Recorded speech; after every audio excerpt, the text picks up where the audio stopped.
Buonasera, ben ritrovati. Dunque riprendiamo dopo la pausa di alcuni giorni per le festività del Natale con, avete visto, parecchia effervescenza sul fronte politico locale in particolar modo.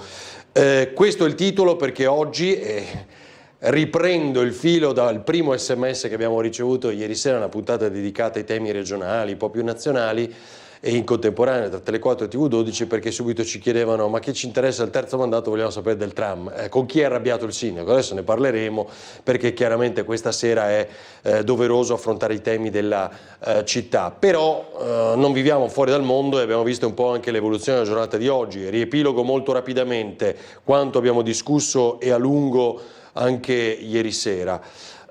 Quello che succede è una vera tensione all'interno del centrodestra regionale e con Federica che sembra parecchio determinato. Forse alcuni di voi oggi avranno visto anche la conferenza stampa di Vincenzo De Luca, il presidente della Campania, il cui consiglio regionale ha votato, definiamolo il terzo mandato, che è stato impugnato proprio ieri dal Consiglio dei Ministri, mentre Zaia aveva fatto qualcosa di simile qualche anno fa in Veneto, Cirio l'ha fatto l'anno scorso in Piemonte, e quindi perché, dice De Luca, impugnano il mio, non quello magari fatto o voluto da altri? Però si sta creando un asse molto interessante, perché spesso Zaia e De Luca dicono la stessa cosa, perché avrebbero lo stesso obiettivo, quindi di togliere il limite dei mandati per i governatori, esattamente come per i parlamentari, dicono per i ministri,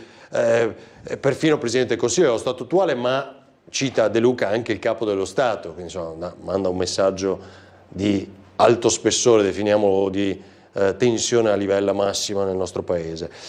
Però qui queste tensioni tra Lega e Fratelli d'Italia in particolar modo sono mai state così evidenti come in questo momento. Fratelli d'Italia rimanda al mittente l'ipotesi, per esempio, che ci possa essere una forzatura, quindi presentare l'idea di cancellare i mandati, il limite dei mandati, portare il terzo mandato in aula del Consiglio regionale perché voti il Consiglio regionale senza che sia condiviso dal centrodestra, cosa che potrebbe portare a una rottura e quindi anche addirittura la caduta, l'abbiamo ricostruito molto bene ieri sera con gli ospiti a Ring, della giunta regionale, quindi poi tornare al voto in ottobre per quanto riguarda la regione Friuli Venezia Giulia. Ora è chiaro, poi Guido, non so, saluto Guido Indri e Alessandro Carelli in regia, se avete anche il sondaggio di ieri sera, ma insomma lì è chiaro che non siamo nati ieri, ci siamo organizzati e molto anche nel rispondere al nostro sondaggio da parte di tutti gli attori della politica. Bisogna eliminare il limite dei 2 mandati, ha detto sì il 91,7%, cioè una cifra mostruosa con 4.000 telefonate e più di ieri sera. Però ecco, anche se oggi parliamo della città di Trieste, sappiate che questo è il clima che si sta respirando in questo momento, dopo che ieri alla conferenza stampa di fine anno, fatta a inizio anno, di Giorgia Meloni, lei ha detto molto chiaramente: io sono per un'armonizzazione, non può fare uno sì e uno no, cioè una regione sì col terzo mandato, una regione no. E quindi anche quello è stato un segnale molto forte. All'interno del centrodestra di questa regione le tensioni sono molto forti su questo e altri temi, perché la ricostruzione non solo del chi comanda all'interno del centrodestra sarebbe nella ricerca legittima di Fratelli d'Italia di far pesare le proprie preferenze e quindi anche nella stanza dei bottoni delle decisioni, è cosa che può non essere gradita a chi fa il governatore e ha un suo consenso dato dalle regionali, e quindi questo contrasto si vive con una estrema chiarezza. Magari ne parleremo, che sono ricadute anche chiaramente a Trieste. Saluto e ringrazio Alessandra Richetti del Movimento 5 Stelle, buonasera, ben trovata. Buonasera. Al suo fianco Giovanni Barbo del Partito Democratico. Buonasera. Stefano Avian, assessore personale Fratelli d'Italia per il Comune di Trieste, e Danilo Sloccar della Lega. Buonasera. Ha votato auguri, buon anno. Ha votato ieri sera, sì, no? No, non... Al sondaggio, no? No, ieri pomeriggio. Ah, ieri pomeriggio. Va bene, fermi. Che cosa ha votato? È nell'8% o nel 91%? No, io sono sempre per il voto segreto, però ho votato con l'uno finale. Esatto, quindi ha votato per eliminare il secondo limite. Va bene, Guido, ci aiuti? Lo trovo assurdo quando dei governatori, a prescindere da che parte siano, questo vale anche per De Luca, secondo me quando un governatore ha un tale seguito e talmente tanto riconosciuto dalla gente, credo che la politica dovrebbe capire e fare un passo indietro. Dopodiché è tutto legittimo, io in questo momento penso che in questi ultimi anni non abbiamo mai avuto una Presidente del Consiglio così forte, così autorevole, così capace, mai mi penserei di andarla a sostituire, no? Anche se facesse 10 mandati. E lei dice lo stesso deve essere per Federica. Ok, ma la stessa cosa... Parlo per Federica, parlo per De Luca, parlo per Zaia. Chi ha un riconoscimento di una tale portata, e gli altri devono mettersi d'accordo su altre cose, cioè ci si mette d'accordo perché la situazione politica è tale e la preparazione dei politici è tale e gli spazi sono talmente tanto grandi che le compensazioni ci sono, le trovi volendo. Dire uno guida la regione, è chiaro che guida la regione ma perché è capace e mette una squadra dietro, perché noi in regione abbiamo degli assessori di Fratelli d'Italia che sono capacissimi. Io ripeto, voglio oggi dare valore alla città di Trieste, ai temi della città, quindi non so se volete dire ovviamente su questo tema, perché comunque ci riguarda anche se non vogliamo, no? Anche oggi. A me dispiace molto. Allora, Guido, stravolgiamo la scaletta, facciamo una cosa molto veloce, ma per questi minuti mi fai vedere il servizio del terzo mandato, quello di Marco, che ricostruisce cosa è accaduto ieri sera. Terzo mandato, si rischia lo strappo. Io ho cercato di spiegarla, mi auguro, rapidamente. Eccolo qua, si parte dalle parole di Giorgia Meloni, allora facciamo alcuni minuti su questo, ma ripeto, voglio dare valore alla città di Trieste e affrontare i temi della città dopo. Vediamo.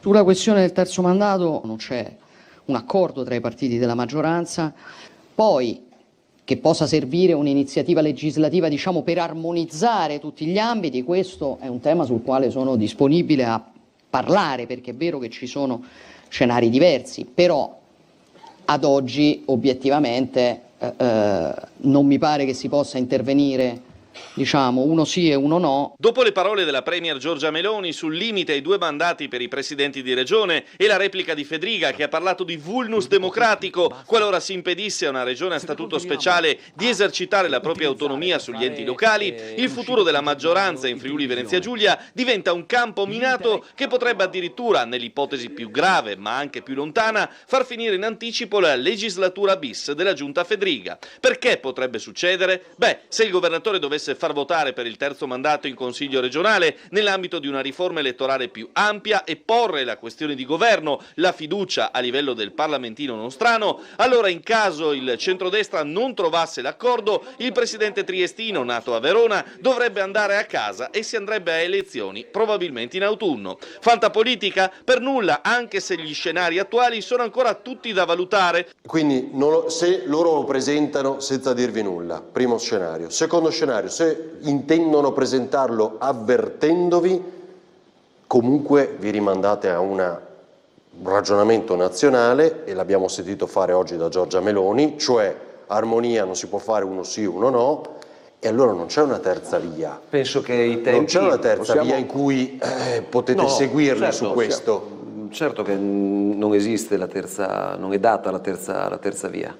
Secondo me arriveremo alla fine di questa legislatura regionale, sicuramente posso scommetterci, su quei 3 punti che mi ha detto. Non c'è la terza via, cioè l'accettare il terzo mandato non c'è. Una non c'è. La prima non la prendo neanche in considerazione. Cioè lo strappo, portare in aula il voto con la questione di fiducia? Ma ci mancherebbe altro, ma non la prendo neanche in considerazione. Così come invece la spinta al terzo mandato è quanto mai forte nella Lega. Questo sondaggio dice che in questa regione il Presidente ha un gradimento superiore al 70%. In una azienda importante, quando c'è un bravo amministratore che porta a casa interessi per l'azienda non si cambia. Posto che ovviamente la lista Fedriga non può che appoggiare l'idea della prosecuzione, in Forza Italia, che pur con il responsabile degli enti locali Maurizio Gaspari ha già detto no, permangono posizioni differenziate a macchia di leopardo dentro al partito che porta avanti l'eredità di Berlusconi. È chiaro che un ragionamento rispetto a questa opportunità ci sta tutto, però come ho detto poco fa, la mia comunità è una comunità dove mi è consentito il dibattito, mi è consentito dire ciò che penso, però poi deve essere naturalmente mediato con le volontà. Mi è chiaro, diciamo. Allora, è un po' la ricostruzione di queste ore. E questo è quello che sta succedendo. C'era Francesco Martinez del PD ieri sera, consigliere regionale, che aggiunge anche un dato: se dovesse poi andare allo strappo, cioè Fedriga dice deve votarlo il Consiglio regionale, noi presentiamo questa cosa mettendo la questione di governo, questione di fiducia, quindi se andiamo sotto si va a casa, se Fratelli d'Italia non vuole, se Forza d'Italia non vuole, cioè, bisogna anche considerare che poi qualcuno, magari anche dell'opposizione, potrebbe votarla questa cosa, per evitare che il Consiglio regionale vada a casa. Anche perché non conoscono evidentemente Fedriga. Cioè che è determinato? Lui è determinato come nessuno. Fermo lì, Barbo. Ma insomma, prendiamo atto del dibattito, degli scontri che ci sono nel centrodestra. Se poi se mi si chiede una posizione nel merito, io non ho dubbi, io sono per il ricambio, per cui onestamente il limite mi sembra corretto che ci sia, così come per una volta mi sembra corretto il ragionamento che fa la Presidente del Consiglio quando dice che non possono esserci situazioni diverse in giro per l'Italia. Noi dal nostro punto di vista abbiamo un regolamento interno che prevede un numero massimo di mandati all'interno dello stesso livello. Non vedo perché, semplicemente sulla base del fatto che un governatore in questo caso, ma anche un sindaco, è popolare, allora si mette un mandato in più. De Luca oggi gli ha detto che è un segnale anche al PD, ma la Tesei che ha fatto un mandato l'hanno mandata a casa, quindi anche se ne avesse avuto la possibilità di farne 10, la scelta popolare è stata invece di mandarla a casa. Che comportamenti di questo tipo siano alla base della disaffezione delle persone per la politica, perché la politica dovrebbe portare avanti dei programmi, non delle persone, non dei frontman. Per cui onestamente... No, ma Federica non è un uomo di spettacolo, è un uomo concreto che sta portando avanti una regione insieme alla sua maggioranza. Io personalmente non condivido tante delle cose che fa Federica, ma non ho detto che è un uomo di spettacolo. Io sto dicendo che quando si portano le persone, i cittadini, a votare non il programma, ma il leader che c'è in questo momento, c'è un problema, che sia a destra o che sia a sinistra. Noi l'abbiamo vissuto con Renzi. Eccolo là, il personalismo della politica. Solo che personalizzazione. Non lo so, non conosco la situazione della Campania, per cui non mi permetto di entrare nel merito, però ecco, quando il leader, diciamo, accentra su se stesso l'interesse e il voto dei cittadini a discapito sostanzialmente di quello che è un programma del partito o della coalizione che lo sostiene, c'è un problema. Sì, perdonami, non è il caso né di Zaia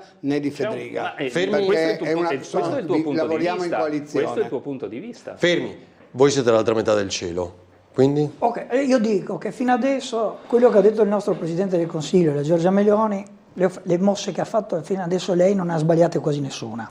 Per cui adesso valutiamo cosa decideranno. Il governo l'ha impugnata. Abbiamo sentito anche il nostro rappresentante regionale, l'onorevole Walter Rizzetto, che ha detto anche lui che secondo lui la legislatura andrà alla fine.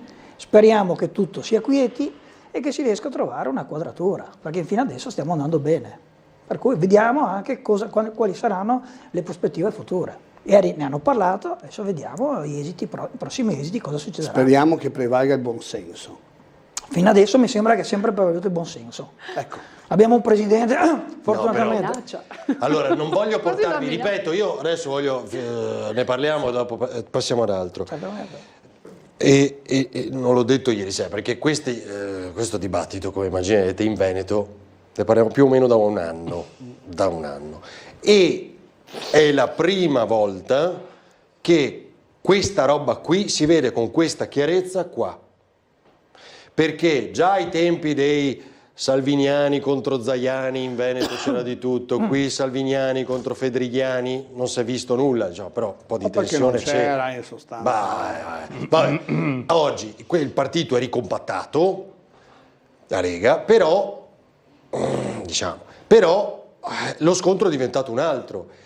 Perché, Richetti, il tema è che si pestano i calli, cioè, capito? Infatti, non so se Fratelli d'Italia dice noi abbiamo un certo voto, noi siamo quelli che però... No, e quindi questa situazione è arrivo... Dopo la storia di Grillo... Ma dopo ci arrivo, fermi, ne abbiamo già parlato. Non deviamo.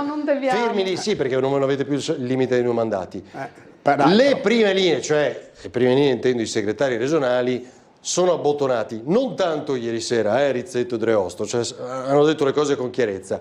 Quando Slocar le dice speriamo che prevalga il buon senso, è perché voi siete un po' troppo arrembanti, lo posso mettere così? Hanno ragione. Capito? Cioè loro sopportano il fatto che Fratelli d'Italia voglia far pesare anche nelle decisioni o nella contrarietà all'interno di determinati atti amministrativi che la Regione vuole portare avanti e Fratelli d'Italia si mette di traverso.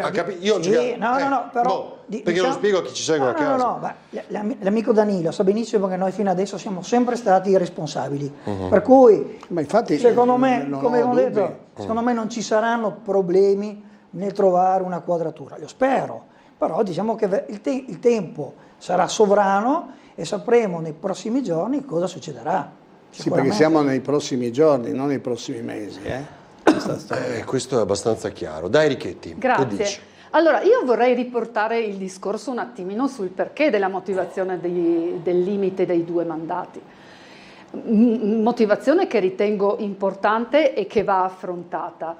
Da una parte c'è la Costituzione che invita a un ricambio politico che consente di portare idee nuove.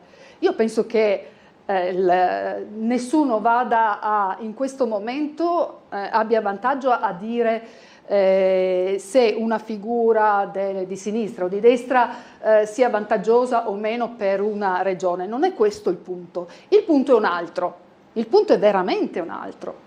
Cioè è di vantaggio dopo 10 anni continuare a giocare sempre le stesse carte? La Costituzione ci dice di no, ci dice che bisogna aprire al ricambio, ok? Questo è quello che ci dice. Perché? Perché il pericolo è di creare da una parte un depauperamento di idee politiche. Stiamo in 10 anni, la realtà cambia e si evolve. Parliamo del Presidente, non parliamo della... Sì, del Presidente. Non è che il Presidente decide tutto. Del Presidente, mi è assolutamente chiaro ed ci sono delle squadre dietro. Già il commento di Fedriga è interessante, io l'ho letto stamattina, è molto interessante, parlare di vulnus democratico. Bene, la regione Friuli-Venezia Giulia, una regione a statuto speciale, con delega speciale. Sì, tutto vero, però lasciami finire il mio discorso perché così aiutiamo a casa a capire dove voglio arrivare. Sì, si parla di un'azione che sarebbe antidemocratica, di fatto l'intervento di... Ok? Però c'è un motivo per cui lei dice questo. C'è un motivo perché... Io quello che sto facendo il discorso è che invece è proprio la tutela della democrazia che diciamo è alla base dei 2 mandati. Federica, tutti i paesi che posso finire solo questo discorso. Tutti i paesi che hanno provato in situazioni di buona governabilità, adesso faccio un esempio di stati, ok? Russia, Venezuela, e hanno deciso, perché erano molto, molto competenti, molto efficaci, i loro rappresentanti, punti. Non parliamo di democrazia.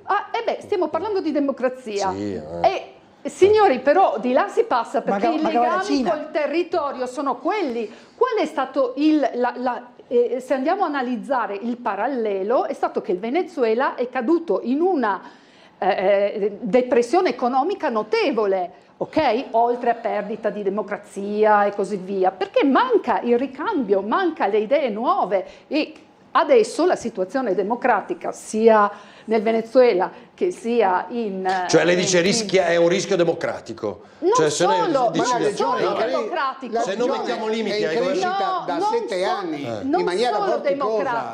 Non solo democratico, ma anche di carenza di nuove idee. C'è la necessità di un ricambio. Perché citavo il punto di vista tecnico, perché neanche tanto velatamente lo dice da mesi nelle interviste, sempre che facciamo a Ring, il presidente Fedriga, in cui dice: ma scusate, perché ci deve essere un vincolo e non c'è per i parlamentari, per i ministri? Lo diceva anche De Luca, che ho citato all'inizio. Esempio, in un paese come questo, ci sono rischi con i listini, va bene che c'è l'uninominale, certo, però diciamolo, con i listini bloccati, dai, no? Un leader di partito, magari anche possibile premier, presidente del Consiglio, sceglie di fatto chi va a rappresentare o meno un territorio con il listino bloccato, e quindi i parlamentari quasi come fossero scelti e reiteratamente, perché non c'è un limite. Cioè un leader, ripeto, che magari poi diventa anche presidente del Consiglio, ma non è un riferimento a Giorgia Meloni, perché lo è sempre stato fino ad adesso, intendo dire, può scegliersi i suoi parlamentari in un modo o nell'altro. Sì, ma non è che siccome è sbagliata una cosa a livello nazionale, faccia una cosa sbagliata anche a livello regionale. Ecco, questa è una risposta, perché non vedo grandi attenzioni per cambiare la legge elettorale o inserire le preferenze, diciamo, a livello nazionale. Periodicamente ritornano, è vero che fin qui purtroppo non è stata cambiata, però io parto dal presupposto, non mi sembra una giustificazione. Visto che si parla di 2 regioni, lasciamo stare sotto il Po, ma parliamo di 2 regioni che hanno dimostrato in questi ultimi anni una grande crescita, sia sotto l'aspetto lavorativo che di idee che di altro. Punto di vista, cioè, io credo quello che ha detto la Richetti è proprio una questione di risposta. Il completamento di quel ragionamento è che allora diventano anche parlamentari che rispondono maggiormente a logiche diverse rispetto a quelle del territorio.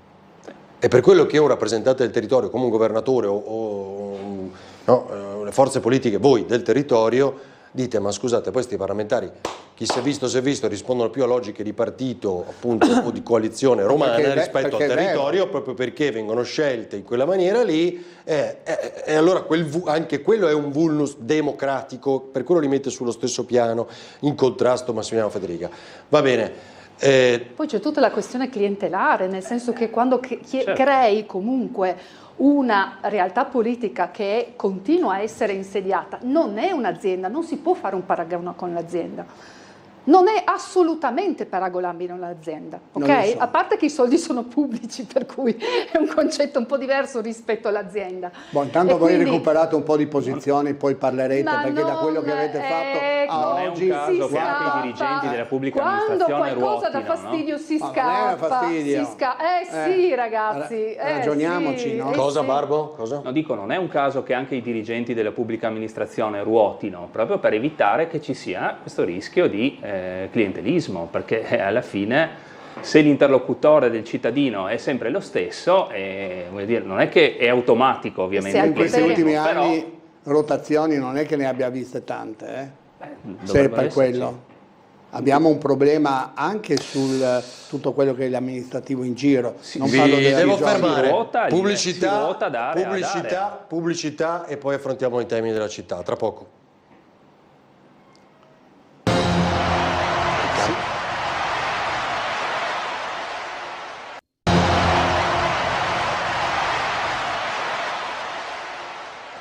Allora, torniamo in onda e come detto facciamo adesso un passaggio su alcune cose degli ultimi giorni.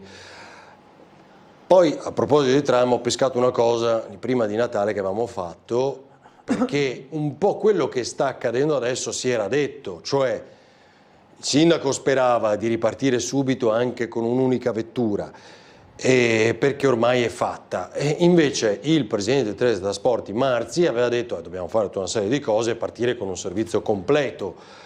Poi però accade questo che ora sentirete nel servizio di ieri, cioè uno sfogo duro di Roberto Di Piazza in diretta. Vediamo. Signor Sindaco, perché ha inviato un SMS a Marzi dicendo sono arrabbiato, tanti auguri? No, perché stamattina alle 7.53, come ti ho fatto vedere, ho letto il piccolo e ho visto che c'è ancora un rallentamento sulla partenza del tram che non ci doveva essere. Allora gli ho scritto a Marzi, che è il presidente della Trieste Trasporti, gli ho scritto sono molto arrabbiato, auguri, nel senso che tu ti comporti così e io mi comporto altrettanto così, allora, e vediamo chi la vince. Non è possibile quindi stabilire una data, quella del 1° febbraio è... No, diciamo che ormai parte, ma però se ti sei preso degli impegni anche con la Svisa, che sono stati finalmente, sai con la Svisa avevamo dei problemi, ci hanno trattato come dei fratelli amici, ci hanno dato tutto, eccetera, eccetera, abbiamo fatto fare i freni, ho messo a disposizione 1,2 milioni e cosa volete ancora? È una faccenda che l'ha un po', non dico segnata, però non posso dire? Sono molto infastidito con una persona, che non faccio il nome per evitare le solite querele, insomma, però sono molto infastidito, perché qualcuno è arrivato contro. Con chi ce l'ha? Secondo me c'è quella di il Richetti, secondo non spiegare sappiamo. contro. Con Marzi sicuramente, il secondo non lo sappiamo.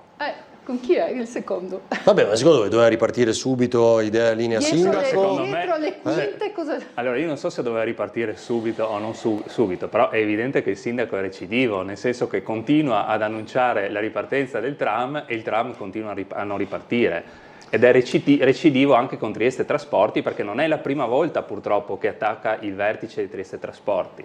Quando poi dice, vedrà lui, non ho capito se è una minaccia a Marzi, all'azienda di trasporto pubblico, onestamente mi piacerebbe che le dinamiche di questo tipo rimanessero fuori, ecco, dai ragionamenti. Però attenzione che c'è uno scoop, no? Perché si avvicina il 1° febbraio. Sì. E siccome nel 2021 aveva detto che avremmo portato il tram al prossimo compleanno, forse il prossimo è il 2025, dal 22 al 25. Diciamo una cosa, i lavori per il tram il comune li ha finiti. Adesso giustamente è giusto che Trieste Trasporti faccia tutti i controlli necessari, perché è un'opera molto importante e non possiamo permetterci di sbagliare, perché è un biglietto da visita ormai per la città e dobbiamo fare in modo che l'opera quando parta e funzioni. A proposito, posso fare una domanda? Sì. Prego. A me risulta, perché l'ha detto anche il sindaco, che nel 2025 ci dovrebbe essere la manutenzione ventennale di tutta la funicolare e anche di alcune delle vetture. Quella è già stata contemplata, verrà appena fatta, perché io ho fatto una richiesta agli atti, ma siccome magari prende il suo tempo, magari lei può risponderci subito a riguardo. Su questo non le so dire, perché queste sono cose tecniche degli uffici, per cui sinceramente non saprei dare una risposta. Beh, insomma, la pianificazione di come affrontare la questione, penso proprio di sì. Ma presumo che, visto che il tram hanno fatto tutti i lavori, penso che la manutenzione è già stata fatta. Almeno ha detto anche da quanto dal sindaco. Però non anticipiamo, ci sono situazioni, sono andati avanti 8 anni di lavori tra una cosa e l'altra, quindi avranno sicuramente, do per scontato che hanno anticipato certe tempi. Poi ci saranno certe cose da sostituire, ma dubito. Io lo segno qui, perché a me risulta qualcosa di diverso. Certe cose fotografiamo questa situazione e ci ritroviamo fra un po'. La cosa che dimentichiamo tutti quanti è il carattere del sindaco. Il sindaco è uno di noi veramente, è una persona normale che ha le sue incazzature, i suoi momenti di gioia e le esterna in qualche modo. Che non si rende conto di essere sindaco. Ma non gli può fregare di meno, lui alla sua età, con quello che ha dimostrato, che voi non avete mai fatto, e con tutto quello che ha fatto non avete mai fatto, è un problema, perché voi prima di parlare se lui attacca Trieste di Trasporti piazza il dovete pulirvi presidente la che è espressione di bocca, Fratelli voi dovete d'Italia, pulirvi la ricordiamo. bocca. Io ricordo sempre l'albero di Natale in piazza Unità di Cosolino, Mussolini. Quindi io dico questo, la città sta correndo, che ci piaccia o meno. Ma dove sta correndo? Nel baratro? Correndo, ma che baratro? Ma dove vivete voi? Ma dove vivete? Cioè la città è piena di gente, viviamo in una tutti città lavorano, dove le strade e i marciapiedi fanno schifo, in ma una sempre città, quello, in una città è sempre dove una non c'è solita pulizia, in zona, una città dove non c'è una pianificazione, una visione del futuro. In questa città viviamo. Non mi sembra, perché giustamente come dice Danilo, la città sta correndo, siamo veramente... Come il tram. Poi si potrebbe fare meglio, ma come tutte le cose. Si potrebbe fare meglio, ma vorrei ricordare che il famigerato 110 del Movimento 5 Stelle ha messo in ginocchio il paese. Vogliamo parlare del 90%, del 90% invece che il 110 solo per le facciate. Il 110 ha portato una situazione di miglioramento di alcuni edifici e di ricordo di tutti quelli che è stato fatto il lavoro, e vi ricordo che la Comunità Europea pretenderà che ci sia l'adeguamento di tutti gli edifici. Chi lo ha fatto col 110 si troverà in una situazione. Chi ha usufruito del 90 invece con appunto la questione delle facciate si ritroverà comunque a dover tirar fuori dei soldi. Però vorrei ricordare che ci sono tante famiglie che sono sul lastrico perché le ditte che hanno fatto il 110, che hanno usufruito, non hanno calmierato i prezzi, per cui tantissime famiglie non riescono a pagare. Questa è una situazione completamente diversa. È stata fatta la norma, questa è una situazione completamente diversa. Non è vero. Okay? Allora, se non tocchiamo il 110, vogliamo toccare i banchi a rotelle? Una spesa eccezionale che andiamo nelle scuole, li troviamo accatastati. Tocchiamoli. Lei sa perfettamente che dipendeva dal dirigente l'acquisizione o meno. Vogliamo dire che dipende dai dirigenti la questione. No, bisogna dirle le cose come stanno. Il Ministero non cambiare discorso.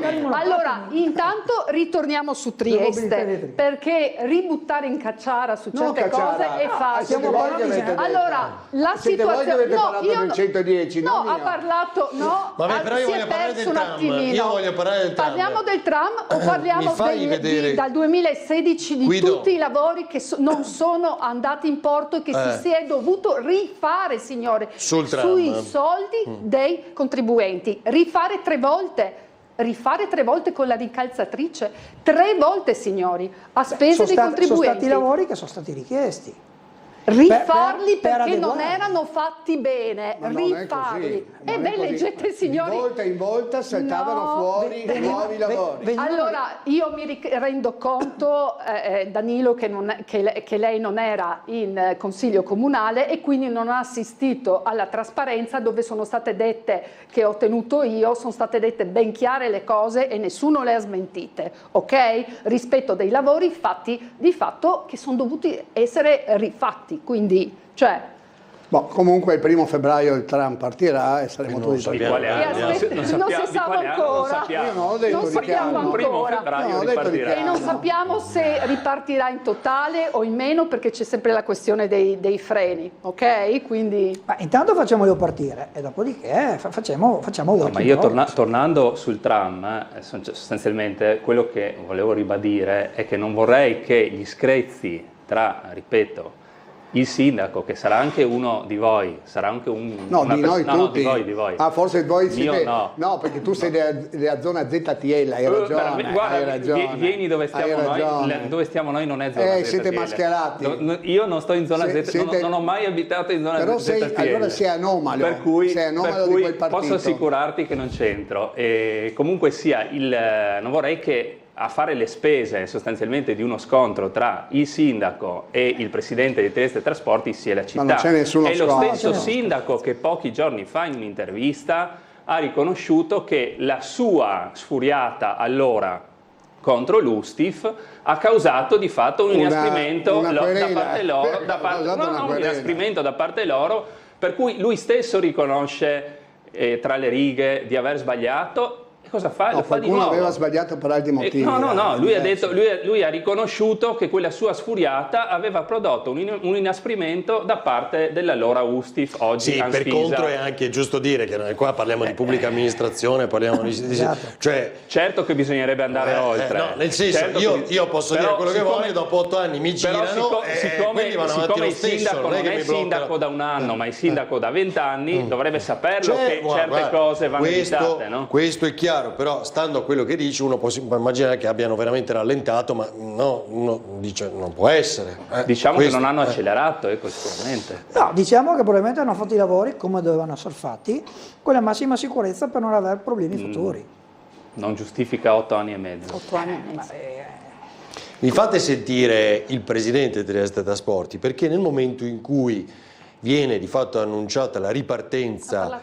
Ha parlato di una cosa interessante, no? Quando lui? Cosa? Se sta facendo riferimento alla parte turistica. Eccolo là, quella è una parte, no? Prima, adesso vediamo, qui abbiamo un estratto di quella sera a Ring, e c'era anche tutto riferimento al dire, so che il sindaco vuole cominciare intanto con una vettura, però insomma noi, ormai è questione, no? Dopo 8 anni e mezzo, di poche settimane, dobbiamo formare i nuovi autisti, dobbiamo fare il frenatore, tranvieri. bravissimo, stavo per correggere, non c'è il frenatore, ma no, il frenatore o via dicendo. Poi dobbiamo rimettere in piedi tutta la questione legata alle patenti, cosa che era già stata instradata ovviamente nell'ultimo periodo, e soprattutto preparare tutte le vetture con questi freni, quindi non cominciare intanto con una.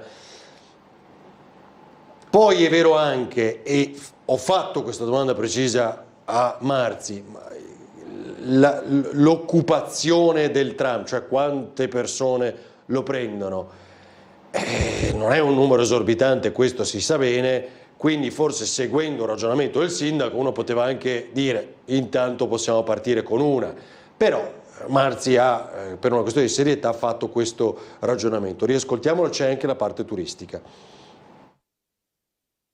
Sfruttare pesantemente il tram dal punto di vista turistico, dandogli la vera natura che è sua, con un nuovo brand, con un nuovo marchio, con un nuovo progetto di marketing. Ci stiamo lavorando, c'è già qualche idea importante che spero di presentare magari il prossimo anno, non lo so, al Comune e alla Regione. Rilanciare il tram di Opicina investendo nella vocazione turistica, quella che gli appartiene, ha le idee chiare Maurizio Marzi Wildauer, presidente di Trieste Trasporti, mentre i tecnici e i nuovi conducenti stanno per affrontare il periodo di pre-esercizio con i mezzi che percorreranno la linea ma senza passeggeri. Nel mese di gennaio, atteso il via al ripristino del servizio vero e proprio, si guarda già al futuro su come sfruttare un'attrazione simbolo di Trieste, un dialogo a tre fra Regione, Comune e Trieste Trasporti. Trieste sta sempre più diventando una città turistica, lo vediamo, oggi il turista incide e quindi è anche giusto e necessario che paghi, come succede in tutte le città d'Italia, una tariffa maggiore per poter frequentare quell'esercizio. Ne parleremo con la Regione, perché titolare di queste cose è la Regione, ci vorrà probabilmente anche una norma, ma io credo che poi potremo fare un servizio promiscuo, TPL, ma anche turistico.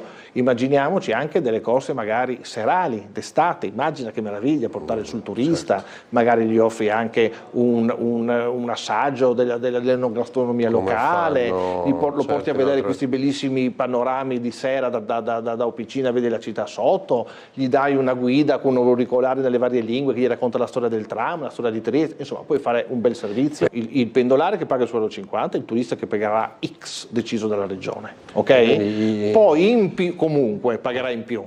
Ma poi magari possono pensare anche a delle corse aggiuntive fuori dal servizio TPL, con a quel punto anche una tariffa importante e cui gli offre anche una serie di servizi. Ecco che allora là un po' riduciamo, abbattiamo il costo del servizio e facciamo del tram quella grande opportunità turistica da lanciare nel mondo, è già nota nel mondo. E poi sempre ribadendo come se per gli autobus il biglietto copre, no? Cioè gli incassi grazie al biglietto coprono forse un quinto, un quarto dei costi, con il tram è un decimo. Parole Maurizio Marzi. Poi per ricordare sempre anche quelli che sono i numeri quando parliamo di trasporto pubblico. Io credo, e mi ricordo quella puntata era il 20 dicembre, tutti d'accordo sugli aspetti turistici, no? Anche il doppio biglietto, la Un'idea, valorizzazione. appunto, ricordo anche, ne parlavamo, Maurizio Bucci, che quello delle navi da crociera Opicina. nel 2016, quando accadde, ahimè, l'incidente e si cominciò a discutere della ripartenza, ricordo 2016, parlava proprio di questo possibile utilizzo differenziato, di tariffa differenziata e anche con ulteriori servizi dal punto di vista turistico, che dal mio punto di vista insomma, è un'idea sensata. Trieste ha bisogno, secondo me, ci è scoppiato il turismo in mano anche senza la nostra volontà, questo va detto. Secondo me dovremmo in qualche modo a centrarle un po'. Il discorso anche domani della cabinovia insieme al... Dopo ci arriviamo. Ma arriviamo a un mix di offerta. Perché domani mai? No, il discorso mai della voi cabinovia. siete convinti di questo, io sono certo che verrà fatta ed sarà veramente un qualcosa in più rispetto al Porto Vivo, rispetto alla città che sta, come dicevo prima, correndo. Abbiamo visto, saranno tutta una serie di palazzi attualmente della regione che andranno poi messi a disposizione anche là del turismo. Trieste, piaccia o meno, noi non siamo una realtà industriale, non siamo mai stati, siamo stato per un breve periodo, sotto l'Austria, quando è arrivata l'Italia non aveva più, e la cortina di ferro, noi non conveniva più investire a Trieste, questa è la verità. Se noi pensiamo che ancora oggi per andare a Venezia ci vogliono 2 ore col treno, quindi pensiamo noi quanto in ritardo siamo, e l'Italia è andata in ritardo rispetto a Trieste. Anche perché noi siamo sempre stati una città di commercio. Non abbiamo noi siamo nati avuto proprio col commercio. anche il porto e l'industria che era finalizzata alla realtà commerciale, non era una realtà puramente industriale. Non lo siamo mai stati. Quindi adesso noi abbiamo, dopo la fine del commercio, che abbiamo avuto la fortuna, l'epopea degli jugoslavi, oggi siamo stati per tanti anni un buco, perché non funzionava niente, salvo l'area di ricerca e 4 cose, finiva là. Oggi ci siamo trovati con il turismo, perché Trieste piace, perché sono arrivate le navi da crociera, la gente ha visto la città, è bellissima, anche il 110% in questo caso ha aiutato perché ha reso bellissima la città. Noi viviamo con il discorso della Film Commission che ha portato tantissime riprese su Trieste. Questa cosa qui è stata veramente una macchina e questa macchina ci sta dando delle grandi soddisfazioni. Non so se siamo all'altezza nella gestione. Non è gestita. Questo io lo dico in maniera critica. Con onesta e corretto, non è gestita. Ecco, però vedo il tram di Opicina insieme alla cabinovia che voi non volete e insieme al porto che voi non volete, tutte queste cose qua verranno messe in rete e vedrete, non noi, cioè non io che sono anziano, ma voi, tu che sei più giovane, quanti hai? 60 adesso? Li porto bene. Dai. No, dico, arriverà quasi 47. No, sicuramente vedremo una bella città. Quello che ha detto lui è giusto, il allora, turismo però, deve essere gestito. Ma però lo stiamo chiedendo da tempo. Guardate, lo stiamo chiedendo da tempo. E siamo tutti d'accordo, scusi Richetti, però ci siamo persi quel titolo lì. Cioè, loro sono abilissimi, mi hanno portato sul turismo. Dai Richetti, non si faccia. Lui fa politica. Il sindaco è arrabbiato. Perché è arrabbiato il sindaco? Perché non riparte il tram come voleva lui subito. Dai. Lo posso capire, però dobbiamo avere ancora un po' di pazienza, perché adesso veramente siamo arrivati al punto. Guarda che è stata una roba 8 anni che ha passato. Insomma, questa era sotto gli occhi. Querele per aver puntato i piedi su una cosa che aveva ragione lui. Scusa. Ci sono stati fatti tanti milioni. Ci hanno messo 4 anni in purgatorio. Che siamo nel 2025 e il tram è ancora fermo.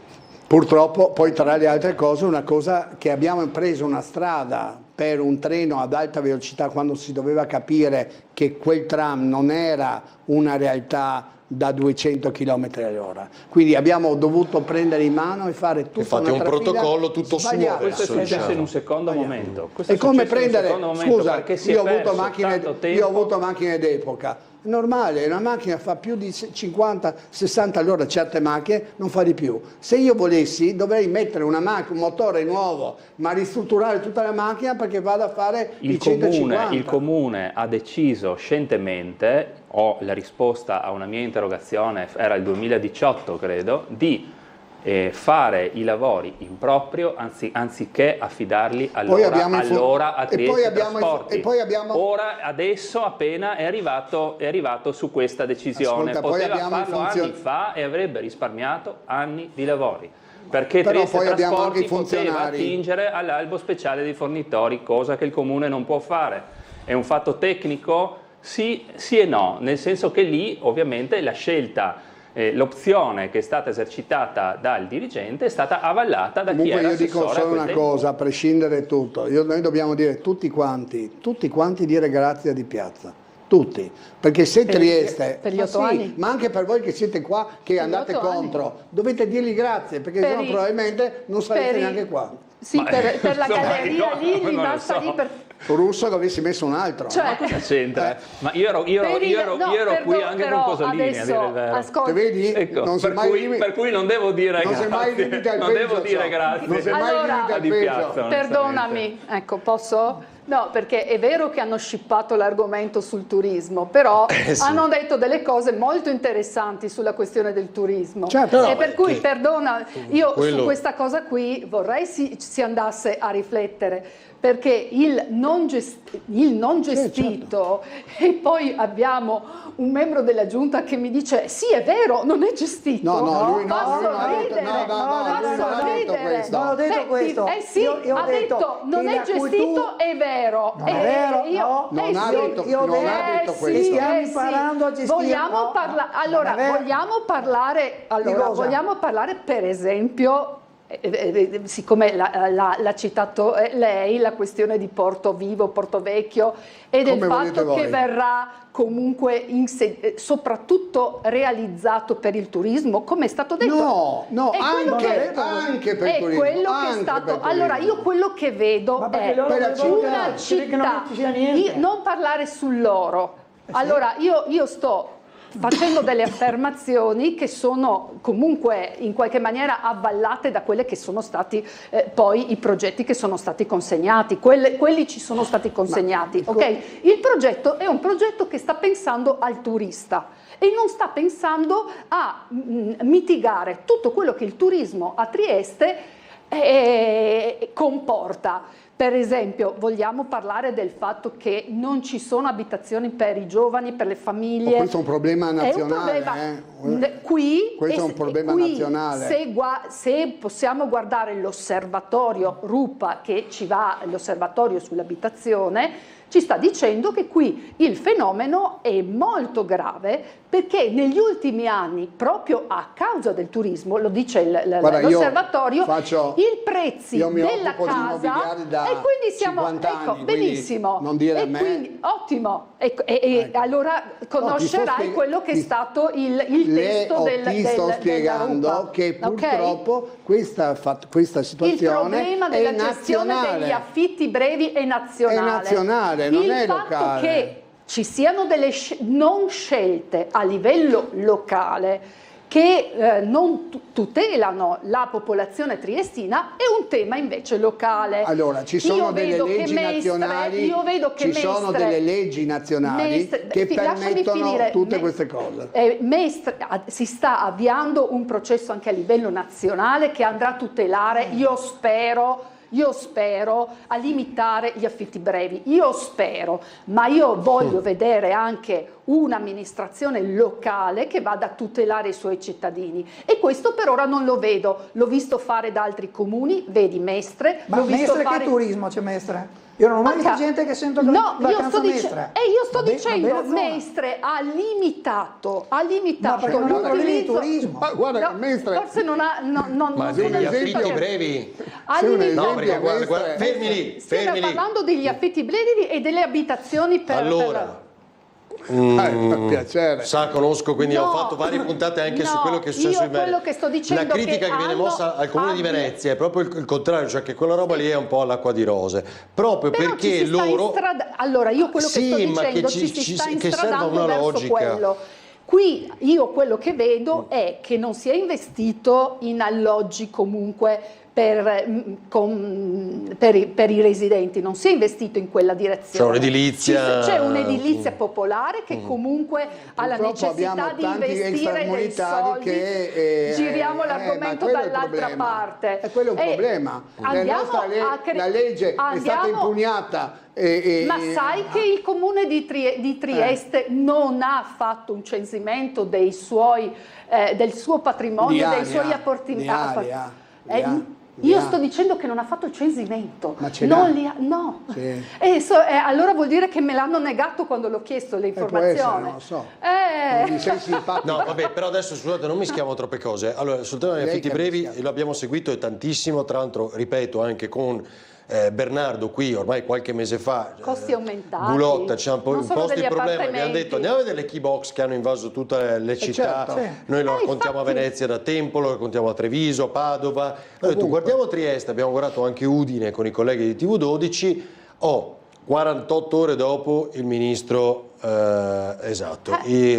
Piantedosi dice via ste key box da tutta Italia. Ed è un tema interessante perché se nascondi la chiavetta, fai tutti gli accrediti, i documenti, poi uno va col codice e entra nel tuo appartamento, non saprai mai chi è veramente, no? Anche se ti ha mandato dei documenti che magari... Detto ciò, quello che disse per esempio l'assessore al turismo del Comune di Venezia, quando abbiamo fatto svariate puntate sul tema degli affitti brevi, è che loro non siamo pregiudizialmente contrari, perché è un'iniziativa di privato, definiamola imprenditoriale, poi che Venezia sia diventata tutt'altro perché è un altro mondo, questo non è Trieste, questo è ovvio, è un ragionamento che si possa pensare a limitazioni, ma vi assicuro che conosco molto bene il tema, il codice identificativo nazionale, il massimo delle notti e tutto il resto. Poi se voi andate a sentire il settore immobiliare vi dice ma perché abbiamo 9 milioni di abitazioni vuote in Italia e non c'entra niente dell'affitto turistico, cioè forse c'è un altro problema lì.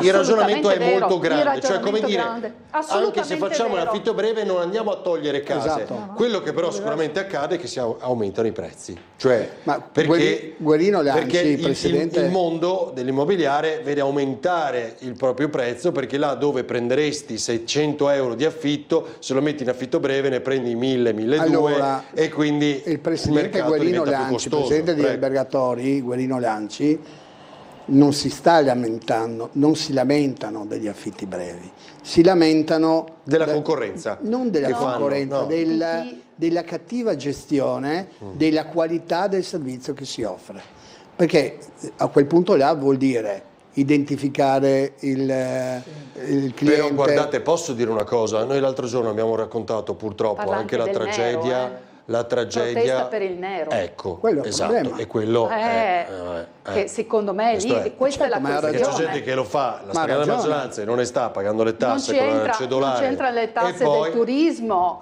Mi ha colpito un passaggio di quell'intervista, perché purtroppo noi abbiamo raccontato la tragedia del monossido di carbonio anche negli ultimi giorni, purtroppo più volte in più province del nostro nord-est e non solo, e un'intervista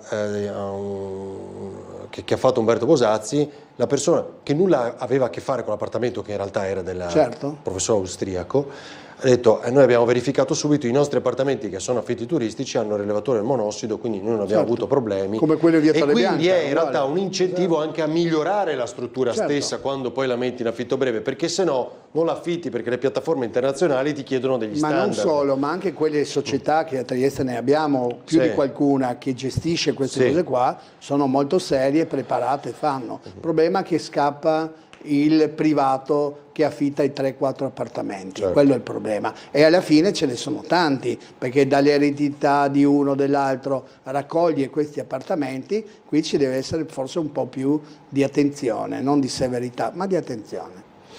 Va bene, volete aggiungere qualcosa su questo? Mando la pubblicità. È una cosa, io non ho detto prima che il turismo non è gestito. Ma no, ma hai detto giusto. Il turismo ci vuole cultura per gestirlo. Noi, come ha detto Danilo, siamo partiti da zero e lo stiamo non siete partiti da zero, dai. Ma non c'era niente, in città non c'era niente. Cosa l'avevi? Come dice lui, grazie di piazza che il turismo è partito. Non è che negli ultimi 9 anni è cresciuto. Non c'era niente. Come? Eravamo zero. Ma c'erano già in 9 anni non fai niente. Dopo 9 anni ti dici forse dovremmo ragionare sulla cultura del turismo. Ma siamo anni che vi diciamo che c'è un tema di viabilità, di parcheggi, di pulizia, di utilizzo dell'imposta di soggiorno, c'è tutta una serie di temi che non sono affrontati. E siamo in ritardo clamoroso, siamo in ritardo. Sembra che non sia vero, anche perché stanno gestendo una valanga si di lamentano soldi. continuamente. Ma non è proprio vero, quelli della zona ZTL tua? Continuamente, quelli della zona ZTL. Continuamente. E se poi parliamo anche di segnali, è vero che le leve magari a livello comunale o regionale sono poche, ma se poi tu mandi un segnale come quello di andare ad agevolare i proprietari di prime e seconde case, cioè lo sconto dell'Ilia, quindi non va bene anche quello, abbassare le tasse non va bene. Ma no, tu devi favorire chi affitta, non chi la tiene vuota. Se tu vai ad agevolare chi la tiene vuota, vai ad alimentare questo sistema che non funziona. Comunque, mi pare evidente. Ferdinando, per cui, infatti la cedolare è un altro tema. Cedolare è stata una bella rivoluzione negli ultimi anni, perché le persone dicevano per pagare il 20%, 19% quello che è all'ora. Triste è che purtroppo a livello nazionale e in piccola parte regionale e comunale sta diventando sempre meno conveniente affittare a lungo termine, e questo è il problema. Allora, dopo, è vero che però devo dirvi una cosa, perché come sapete mi appassiona, il problema, certo, senz'altro, ma il problema di Trento. Non solo, vabbè, anche visto altrove. che Mestre non andava bene, no, io voglio dire un'altra cosa, che non sono le leggi del paese, perché nel momento in cui hai un problema è tutelato chi è in affitto sei morto per anni, tu sei proprietario che magari hai non prendi l'affitto, paghi le tasse, paghi magari le bollette, poi ti domandi perché non affitto. Se oltre a questo io nemmeno do le agevolazioni che posso dare, o peggio le do a chi tiene la casa vuota, onestamente sto andando in direzione opposta. Questo è un tema, cioè agevolare non sarà determinante, per l'amor del cielo, affittano e quindi mettono a disposizione la casa, dopodiché anche coloro che fanno l'affitto breve, modello Padova, l'ho citato tante volte, un mese fa si sono trovati l'appartamento occupato da persone che appunto l'hanno tenuto per 3 settimane, sono dovuti tenere affitto breve, cioè appunto una cosa diversa. Dopo tanti anni ho capito questo, chi fa opposizione è opposizione su tutto. Oggi c'è il sole fuori. No, ma vabbè, ma quello che dicevamo è un ragionamento complessivo, e ho riconosciuto che la regione e il comune hanno poche leve. Però se quelle poche che hai vanno in direzione opposta, ma secondo te la regione e il comune stanno lavorando male? Secondo me il comune non sta gestendo il turismo. Stanno lavorando male? La regione sta lavorando male su alcune cose, un po' meglio su altre. Il comune sta lavorando male, secondo il mio punto di vista. Perché andiamo a elezioni quando? Ma non mi interessa quando andiamo a elezioni. Dipende da quando si va alle elezioni. No, sta lavorando male comunque. Dopodiché non è che se io dico sta lavorando male vuol dire che è tutto un disastro. Ma avete visto che Trieste è tutta un cantiere? Ma vi siete reso conto? Sì, ma vuol dire anni questa parte. Il problema è che quando c'era Cosolini, c'era il patto di stabilità, se lo ricorda? Perdonami, basta allungare i tempi dei cantieri per avere cantieri tutti questi finiti. cantieri, e noi lo abbiamo sottolineato ieri, sono circa 1/6 di quelli che l'assessore e il sindaco annunciano ogni anno, perché ogni anno ci sono 200 milioni in piano annuale, dopodiché viene fatto 1/6. Ma viene fatto. I tempi vengono fatti. 1/6, che posso assicurarle che in termini assoluti è molto meno di quello che faceva il di Piazza 1 e di Piazza 2. È molto meno. A Mungia? E con molte più risorse. A Mungia a Trieste. Beh, si sono anche verificate anche tante situazioni strutturali, vedi, tutti si dimenticano del Covid e quindi tante opere sono iniziate e hanno dovuto rallentare, le varie guerre in Ucraina con costi che sono aumentati. Per cui per non spendere soldi male, sicuramente ci sono le attenuanti. Ci sono stati 1000 problemi. Sicuramente ci sono le attenuanti, però io rilevo che quando si annunciano le opere, però queste attenuanti non ci sono. No, però quando si annunciano le opere ci sono quando dei poi momenti. non si realizzano. Se poi le condizioni vengono cambiate, perché voglio dire, nessuno si ricorda più del Covid quando non si poteva fare nulla. Ma certo tutti si che mi dimenticano. ricordo. E abbiamo perso 1 anno e mezzo, Certo. 1 anno e mezzo barra 2 anni. Però ne sono Poi- passati 9 da quando si sono cominciati i lavori Ma a Roiano, 9 da quando si è Bene, fermato il però- tram. Quasi finiti, no? Chi lo sa? No, Roiano sì, ma c'è il tema della famosa delibera. Poi se vedremo questo se come asilo aprirà come deve l'asilo, essere. ecco. Ma questo è il Adesso vedremo problema. cosa licenzierà il Consiglio Comunale. Va bene, fermi, pochi istanti di pubblicità, voglio farvi vedere anche Galleria Sandrinelli, i lavori e la chiusura e poi arriviamo all'Ovovia, tra poco. La cabino via. Sì.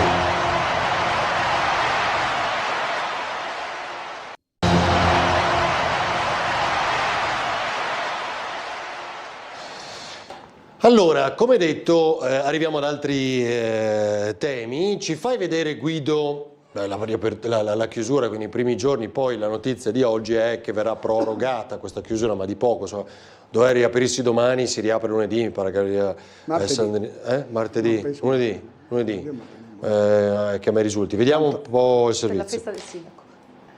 Cambia poco. In questo momento, esattamente in questo momento, i vigili urbani hanno chiuso la strada, da ora in poi nessuno può passare più per la galleria Sandrinelli. Erano da poco passate le 8:30 quando è stato dato l'ordine, galleria chiusa in entrambi i sensi di marcia per tutta la settimana.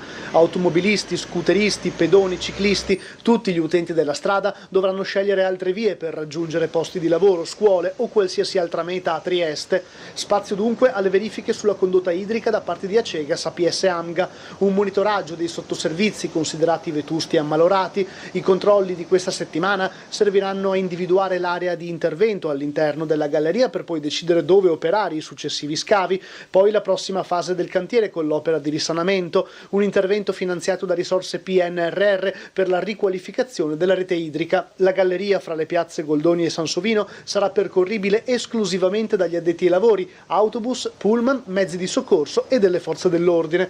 All'interno della galleria verrà istituito un restringimento di carreggiata con senso unico alternato. E siamo sbucati dall'altro lato, piazza Sansovino, solo gli autobus e i mezzi di soccorso possono passare, eccoli qui che attendono il semaforo verde, ovviamente polizia locale sul posto anche da questo lato proprio perché la chiusura è avvenuta da pochi minuti, di conseguenza bisogna chiaramente presidiare l'area a garanzia appunto che tutto funzioni. La chiusura della galleria Sandrinelli, peraltro ampiamente annunciata, provoca comunque qualche disagio. Diverse le vie del centro cittadino dove si è subito registrato un aumento del traffico con il formarsi di inevitabili code, come in via della Madonnina. Allora, quindi riapre da lunedì, perché poi c'è stata, come detto, la proroga di alcune ore ancora per questa chiusura. Devo ammettere che quando abbiamo fatto tutto il ragionamento sulla famosa galleria di Piazza Foraggio, ogni volta io dicevo, ma qui bisognerebbe, no, poi da sistemare quella galleria. Ora sono lavori diversi, invece avete sentito per le condutture dell'acqua, però anche questa avrebbe bisogno un po' di restyling, no? Pulizia, Sì. Siete d'accordo? Sì, assolutamente. Siamo d'accordo, penso che tutti sono d'accordo, dopodiché che ci siano anche disagi per qualche giorno, sorprenderò Danilo e dirò che è normale, non attaccherò l'amministrazione, e per cui insomma, qui non c'è il cassero, vediamo, qui non c'è l'ombricone.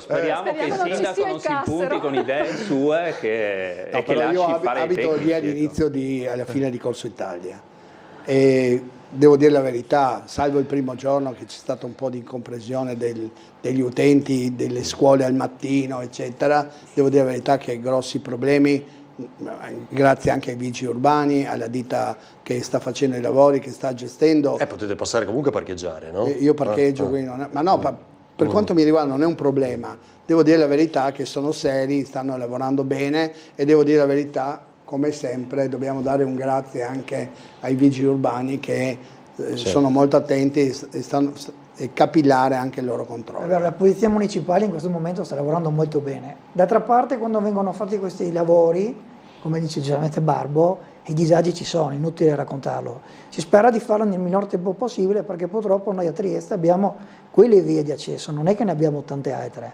E la galleria è un punto focale per spostarsi. D'altra parte i lavori purtroppo devono essere fatti perché non abbiamo alternativa. Mi aspettavo più disagi, devo dirla veramente, poi magari qualcuno si arrabbierà, però mi aspettavo più disagi, devo infatti mettere. non ci sono. Sarà forse un periodo con meno turismo anche, quindi può essere che... Cioè perché ci sono anche valide alternative vicine per aggirare. Sì, diciamo di sì. Non è come per Piazza Foraggi che ti devi fare un giro... No, Piazza Foraggi era... Piazza Foraggi bisognava passare. Dico, Qua tutto sommato chi non prende la galleria può andare su per via Mandonina, magari scende sulle rive e va per via Vaglierivo. Logicamente è aumentato il traffico, però in maniera meno grave che rispetto a Piazza Foraggi. E noi paghiamo però anche nei lavori, negli appalti grossi, tipo quello della Piazza Foraggi, era il codice degli appalti. Se non avessimo avuto quel tipo di codice degli appalti sicuramente si sarebbe trovato un ventaglio di realtà diverse. Cita quello, si riapre una ferita Anche adesso, lì, sì, è finita. Però alla fine, devo dire la verità, passiamo di là e siamo contenti che la galleria è a posto. Intanto è stata fatta, dopo decenni è stata fatta. È stata fatta un po' circa. No, è stata fatta un po' circa. Poteva avere un bar, dici che poteva avere un bar dentro? Certo. Una roba così? Ovviamente mi riferisco al bar e alla piscina che si poteva fare. No, adesso scherzi a parte, però anche lì... La piscina e l'alimentazione c'era. Onestamente, sicuramente una parte riguarda il codice degli appalti, però appunto Avarino ricordava il Cassero era una fissazione del sindaco, onestamente, che purtroppo ci ha fatto perdere qualche mese. Lui ha cercato, però vedete una cosa, quando una persona cerca le soluzioni, vuole il bene sta cercando in tutti i modi di dare un aiuto, non deve rendersi peggiorare. conto che non ha quelle competenze, per cui dovrebbe affidarsi a chi quelle competenze che alla fine è un uomo che è arrivato, non è un uomo che deve dire grazie a nessuno. Ma non mi interessa che sia arrivato, che sia partito, che stia ancora camminando. Guarda, se non hai le competenze, non interventi su quella cosa. Ha sempre funzionato. Poi... Non ha funzionato nella galleria di Piazza Foraggi, non ha funzionato perché poteva essere peggio. Ricordo che aveva annunciato 40 giorni, ne sono passati 400. Ma hai ragione. Il problema lì che c'era. Io non sto dicendo che fosse in cattiva fede. È stata scelta una realtà purtroppo. Ma no, è stata scelta una soluzione tecnica che non aveva senso dall'inizio ed era una fissazione del sindaco. C'erano dietro 3 altre aziende che hanno dei ribassi diversi. Ma quello è un altro aspetto, è un altro discorso. Io non ho detto che non ha inciso. Io sto dicendo però che il Cassero era un'idea del sindaco, non dell'azienda. Noi abbiamo il problema delle ditte del territorio. Tutte le ditte del territorio non cambiare discorso. Con una coscienza diversa. Non cambiare discorso. Noi ci troviamo a subire. Cioè, l'obiettivo sarebbe valorizzare le ditte del territorio, questo dice che lavorano con una coscienza diversa. No, ma lavorano con una coscienza diversa. Guarda che le emozioni per le ditte del territorio le facevano l'attuale assessore al bilancio del comune e l'attuale capogruppo in regione di Fratelli d'Italia, le facevano e dicevano bisogna favorire le aziende del territorio. Da quando siete al governo non si può, è colpa del codice degli appalti. Dai, ragazzi, è così. Dipende anche dalla dimensione del cantiere, perché sono devi fare gare europee. Adesso siamo alle gare europee. Dipende non per tutte, c'è sempre stato questo problema, solo che quando, come dici tu, quando eravate in opposizione, voi dicevate che bisogna dare i lavori alle ditte del territorio, adesso dite è peccato che non si può dare perché è colpa del codice degli appalti. Tu non ti ricordi più quando eravate in maggioranza, certo che mi ricordo benissimo e non si ricordano. Mi ricordo l'assessore al bilancio Everest Bertoli che era allora in opposizione e mi ricordo il consigliere Claudio Giacomelli che facevano la battaglia su questo, salvo poi una volta in maggioranza fare ben poco da questo punto di vista. Adesso quando andiamo alle elezioni 28-29, quando si va il comune? Comune 27. 2027.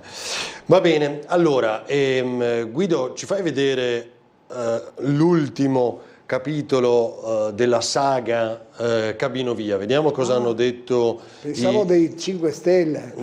Il comitato Novo Via che ha ricordato un po' ancora quelli che sono i ricorsi in piedi e poi voi sapete c'è stata tutta la polemica, Patuanelli che qui ha detto i fondi non ci sono e poi in realtà Lodi ha risposto su questo fronte, insomma dai vediamo.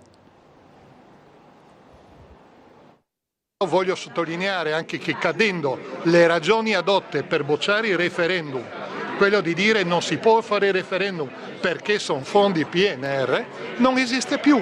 Quindi riproponiamo il referendum.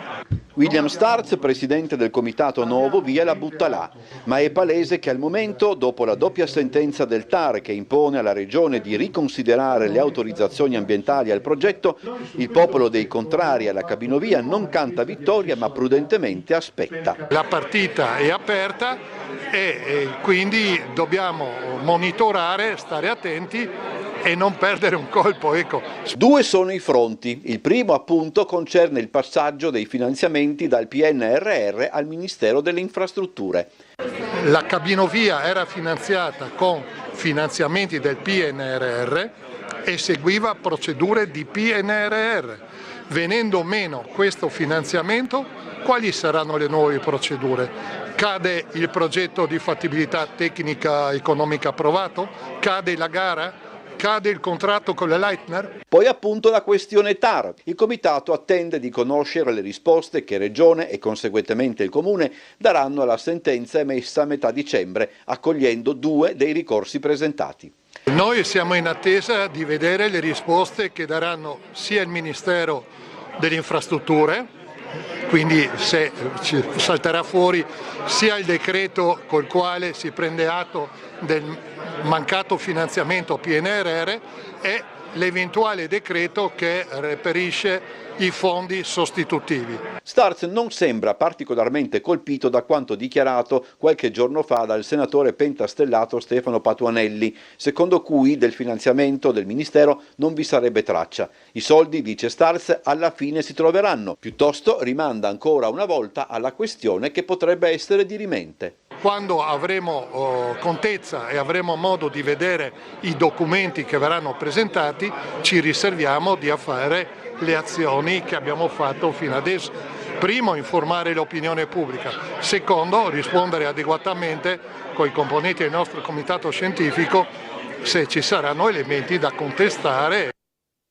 Allora, quindi agguerriti, mi pare fosse ai nostri microfoni il sindaco di Piazza, non Elisa Lodi, a rispondere al senatore Stefano Patuanelli. Comunque, che diceva abbiamo appena approvato il bilancio dello Stato e quei soldi che Salvini dice già coperti, ricordate quell'espressione detta qui a Trieste per la cabinovia, in realtà non ci sono, dice Stefano Patuanelli. Questi sono un po' gli ultimi capitoli, quindi è una battaglia che va avanti, avete visto, non abbassano la guardia. Direi una parola, un concetto di Renzi. Io sono abbastanza sereno che la cabinovia si farà, anche perché è un qualcosa in più che lasceremo ai nostri eredi. Abbiamo una città migliore anche in questo. Io ricordo che tu eri favorevole all'inizio della cabinovia, mi pare di sì. No, mai stata? Mai stata, ho sempre detto che era un progetto assolutamente ma comunque guarda, io credo questo, in quella zona lì, che tutte le persone che frequentano William Starz, ricordo era un funzionario della provincia, un bravo funzionario, e si è trovato il secondo rilancio della vita, ha trovato un qualcosa di occuparsi. È un po' come i cantieri, è un po' come i cantieri, un po' come i cantieri quando dei pensionati, no? Si mettono là e guardano il cantiere. Non dico di Starz, questo è un po' insultante. È un impegno civico, sarebbe civico qualora vabbè, ma la pensa diversamente da voi, ma io rispetto le sue posizioni, solo che non può dire che è una cosa che è inutile, costosa, perché io non so dove tirano fuori questi numeri, chi fa questi numeri, perché, e poi ti dirò una cosa, tante cose in Italia hanno dei costi, però ci sono dei vantaggi che hanno in termini del contesto della città, e io credo che quella cosa lì è un costo. Sarà anche un costo, però è un costo che ti porta su tutta una serie di realtà alternative, dal turismo piuttosto che alla comodità di tanti. Io andare su in bicicletta, andare fino a Opicina, visto che il tram di Officina non funzionerà perché dice Barbo non funzionerà, è difficile. Andremo via. Io resterei più che sul... Parte prima la capinovia, dice, quello sarebbe epocale. Dice. Io partirei piuttosto dalle due sentenze del TAR, direi, perché le sentenze del TAR hanno riportato delle frasi che sono agghiaccianti sul modo di procedere di questa amministrazione. Delle irregolarità che sono veramente, a parte che li abbiamo già viste in altre occasioni, lo stesso procedimento è stato fatto come modus operandi anche per il cantiere di Frausin. Prima si fanno delle scelte progettuali e poi si mette in regola quello che è secondo dovrebbe essere il percorso normativo. Non lo dico io. Lo dicono due sentenze del TAR. Beh, ma adesso vedremo la Regione cosa risponde. No, e io quello che vedo sono delle frasi che sono veramente terribili. Terribili. Tanto no, terribili. Io vedo Mamma irragionevole. Già solo l'aggettivo irragionevole nel modo di procedere. Il fatto che è anche questo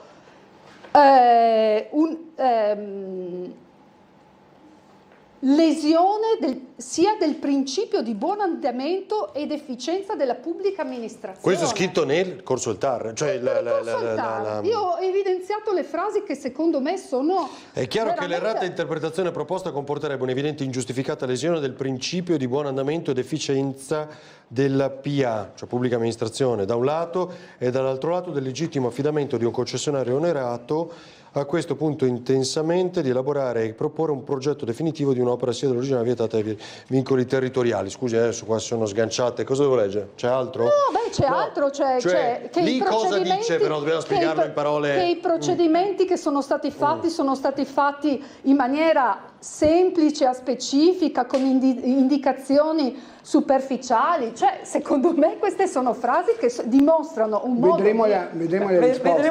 Queste qua sono frasi, vedremo le risposte non mie di Alessandra Ricchetti, signore, del TAR. Queste sono delle frasi e non è che la sono prima richieste. volta, e non è la prima volta. E non sarà neanche l'ultima forse. L'importante è arrivare al risultato finale. Non è da cui vantarsi, Ma cioè non dire stiamo che vantando. il TAR ti blocca perché il Questo percorso... lo scrive il TAR o il ricorso al TAR? No, questo è il TAR. Questa è la sentenza, sono le due sentenze del TAR, la numero 2 del 2025 e la numero 3 del 2025. Non puoi estrapolare due parole.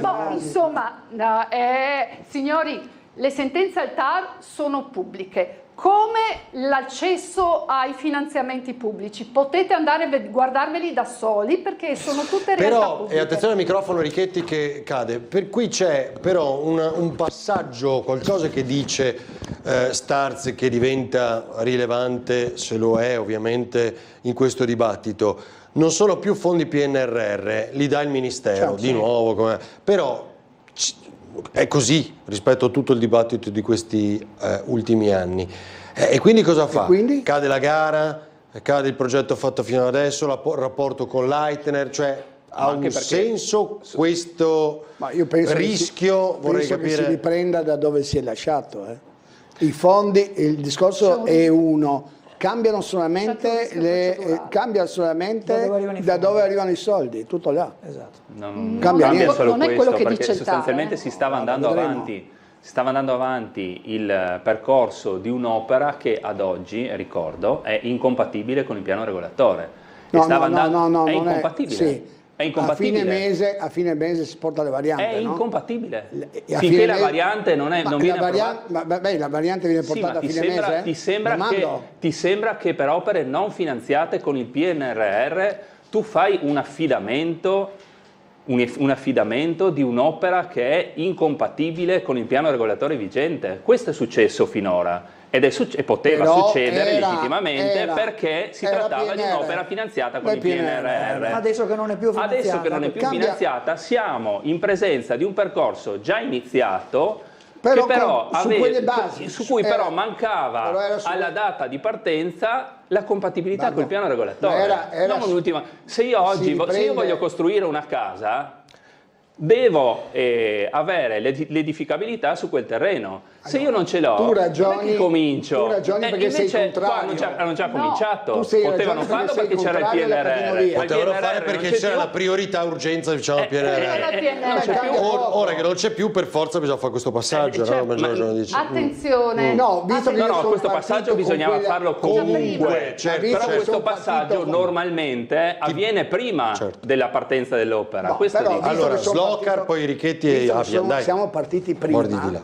Visto che siamo partiti prima, a questo punto quello che è stato fatto è stato fatto.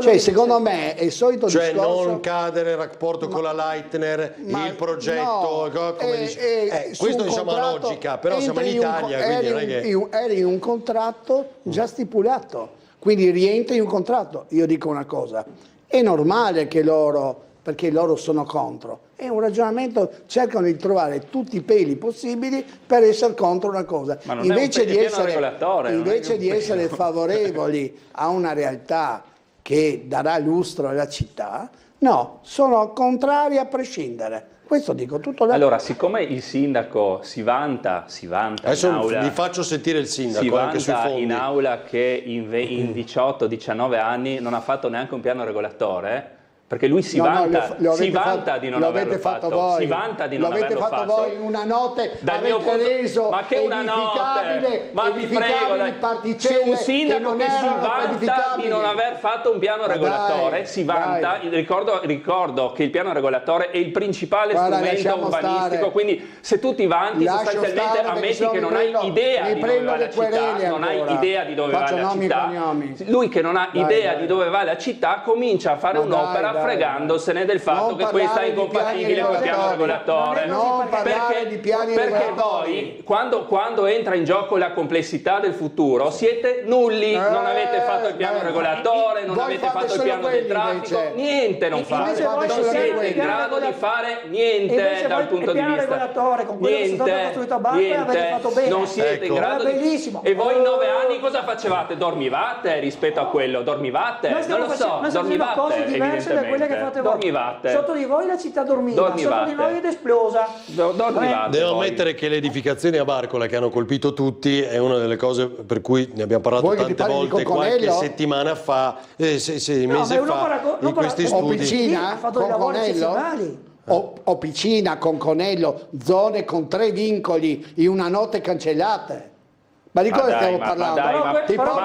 Ma non sai di cosa parli, non sai di cosa parli. Non so cosa parli. Lui sa dove abitavo e cosa hanno costruito sotto casa mia. Ma tu hai presente cos'è un piano regolatore? No, lo sai tu.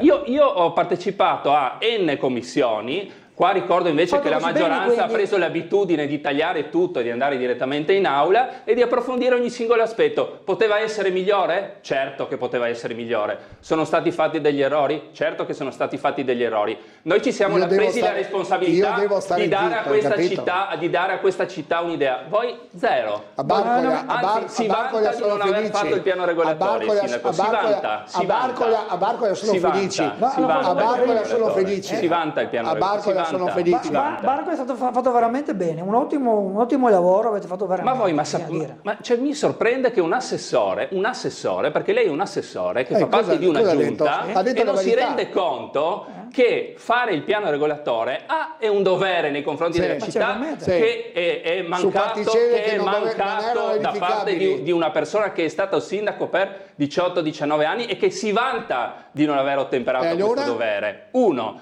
E 2 è che è lo strumento in base al quale tu fai capire alle persone, ai cittadini e anche a chi vuole investire nella città cosa vuoi fare nella città. Voi questo non lo fate. Non solo rivendicate che non lo fate, fate le cose un po' a caso e quindi fate le cose alla rovescia, per cui cominciate le opere. La cabinovia è un caso, ma ricordo anche il parcheggio funzionale alla palestra di via Frausin che vi siete accorti dopo che era incompatibile col piano regolatore e avete fatto la variante. Non è che si per sono cui onestamente rimango basito che ci si vanti addirittura di non fare un piano regolatore. Ma non mi sembra che questa amministrazione sta facendo male. No, siete voi che vedete tutto nero. No, io non lo diciamo noi. Questo no, Se fosse per voi, io vorrei ritornare sull'affermazione che ha fatto anche Slokar, no? che ha ripetuto adesso qui l'assessore, no? Siamo noi che siamo contrari. No, io riporterei il discorso. Mi dica lei un progetto che voi siete favorevoli. Riporterei il discorso invece sul fatto che ci sono 2 sentenze del TAR che stanno dicendo che la procedura amministrativa seguita da questa amministrazione non ha seguito le regole e le norme, e le concessioni che sono state date non a fronte di una variazione del piano regolatore, cosa gravissima, ok? Lo stanno dicendo non Alessandra Richetti o Barbo o le opposizioni o chi è contrario con la Ovovia o Cabinovia, quello che volete dire voi. No, Cabinovia si chiama, chiama, Ovovia lo sta dicendo il TAR, ok? Io questa cosa qui vorrei che venisse Guido, ribadita. Aspetta, prima abbiamo già la pubblicità. Vabbè, dai, fermiamoci, voglio farvi sentire il sindaco subito dopo. Dai, sì, pubblicità. Così recupero tutto.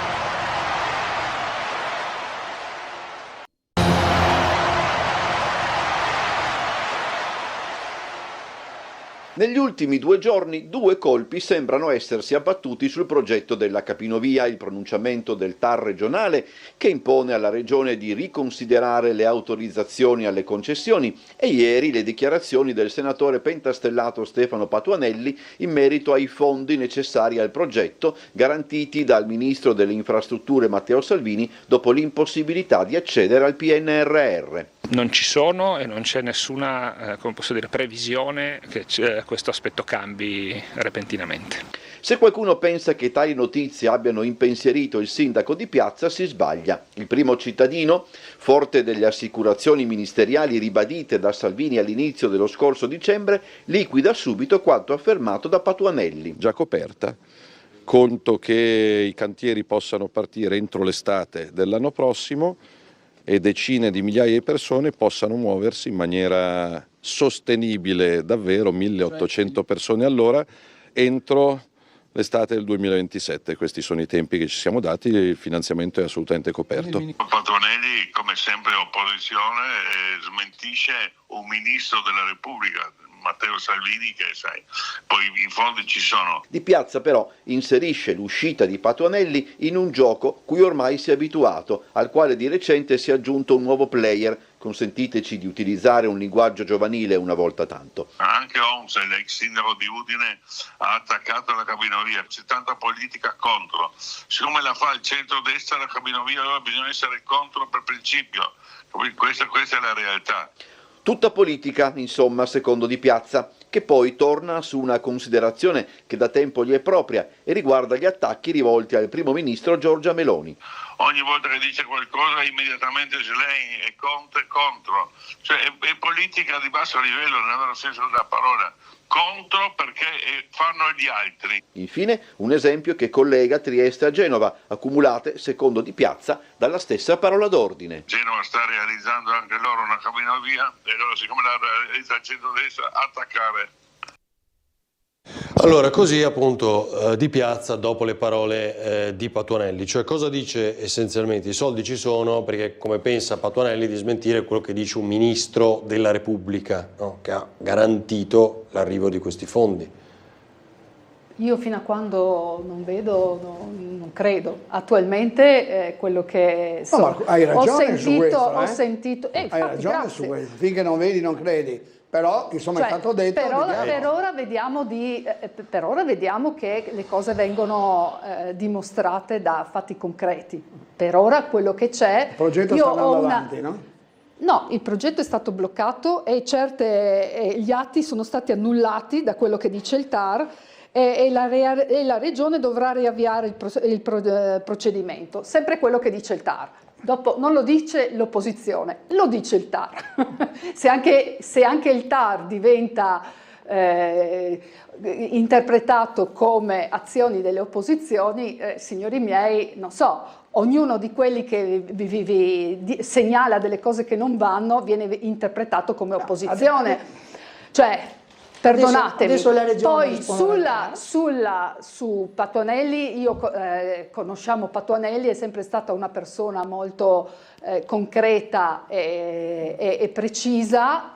È una persona però saprà di quello che si è abituato a Roma alla politica. Io condivido quello che dici tu di Patuanelli. Io vorrei che mi si mostrassero i fondi. So che c'è la possibilità di andare a vedere. A livello attuale non mi sembra di aver visto nulla a riguardo. Mostratemi voi rispetto a quelle che sono il bilancio. Nell'ultimo bilancio comunale non c'è. Abbiate pazienza. Nel bilancio dello Stato nemmeno. Ti offrirò un giro in cabinovia. Vediamo. Con un aperitivo piscina, va bene? L'aperitivo piscina ci andremo su col tram. Cabinovia o sul tram? No, ci andremo su col tram, ho appena detto. Su con la cabinovia e col tram. Esattamente, Su col tram, su con la Intanto andiamo a sanare quelle che... Pensate a sanare mai una cosa. Quindi non prima del 2027 con questo giro aperitivo. La giustificazione del tram di Opicina, che è questi 8 anni, il tram è nato disgraziato. Ah, vabbè, sì, ho capito, però quindi, al di là di questo fa parte della sua storia, sì, anche questo. Vabbè, però 8 anni e mezzo. Diciamo 8 anni e mezzo dei residenti che hanno avuto difficoltà perché non avevano più, saremo contenti si sono arrangiati sicuramente. No, io conosco tante persone che avevano sono preoccupati dell'ipotesi che vengano tolti le due linee del bus. Dai, questo però dobbiamo dircelo onestamente. Entrambi. Perché le due linee del bus che sono state messe perché è molto più lento a rimborso sono più veloci, no? E quindi no, ma assolutamente, però ci sono delle aree che questo non vuol dire che il tram non debba ripartire, anzi, no, però ci sono delle aree che non venivano comunque. Ho capito, e Marzi ha detto comunque almeno la garanzia, mi pare, di una delle due, insomma, l'intenzione di tenere forse con meno corse anche i bus. Che era un'alternativa al tram assente, ci sarebbe. Va bene, quindi di Piazza ha ragione, come... Il sindaco ha sempre ragione. No, altrimenti, dal suo punto di vista immagino, però non sarebbe intendo il quarto dire, mandato. che cosa sapete che noi non sappiamo allora, no? Di questi fondi? Niente, non ce lo dice. No, noi dobbiamo fidarci di quello che ci ha detto il ministro. Guardi, io che non penso che un ministro del governo vada a dire una stupidaggine. Anche se sfiduciato da tante persone della sinistra, però Salvini se si è esposto in questa maniera sicuramente i fondi ci sono. Dobbiamo avere pazienza, adesso la regione risponderà al TAR, la regione risponderà al TAR e poi vedremo come proseguire con gli opera. Si va avanti. Esattamente, si va avanti fino alla fine. Tutto difficile, però alla fine anche la canna della galleria anche la galleria di Muggia è un problema. Sono contro in qualsiasi cosa, arrivano comitati di qua, di là, appoggiano cose dall'altra parte della città pur di andare contro. Sono cose, invece di capire... Sì, ho capito cosa dice, perché il comitato Nuovo Via affianca la protesta anche contro l'allargamento della... Non è un comitato finalizzato dalle persone che sono... No, si creano legami politici.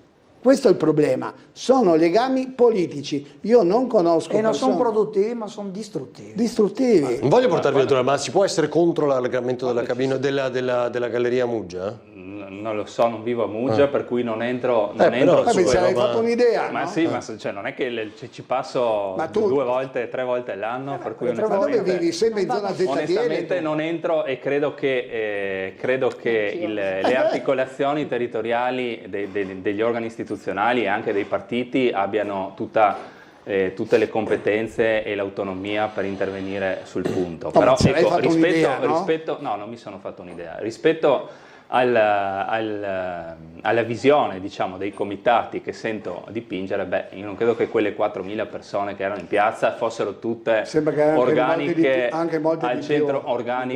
centro-sinistra, per cui onestamente mi sembra un po' riduttiva questa visione e personalmente sono sempre contento quando un cittadino si prende l'impegno civico di dire e di difendere la propria idea con gli strumenti che ci sono. Non so cosa si riferisce, per cui onestamente io penso che... Io dico questo, se la il cittadino non va bene un'amministrazione che ha governato per tanti anni. Ma cosa 2 c'entra? anni fa poteva dire, poteva votare Russo. Io ribadisco che non sono contrario a tutto, quello che fa Di Piazza, ma che in questo caso stiamo parlando di un'opera rispetto alla quale siamo contrari. Per questo le ho detto che ci saranno sicuramente state delle persone in corteo che avevano votato per Di Piazza, ma che non per questo sono favorevoli alla cabinovia. Ma allora volete fare un altro referendum? Sentite, voglio portarvi su un'altra cosa. Allora, mi sembra però interessante lo stimolo perché forse un confronto sul raddoppio della galleria di Muggia sarebbe interessante farlo.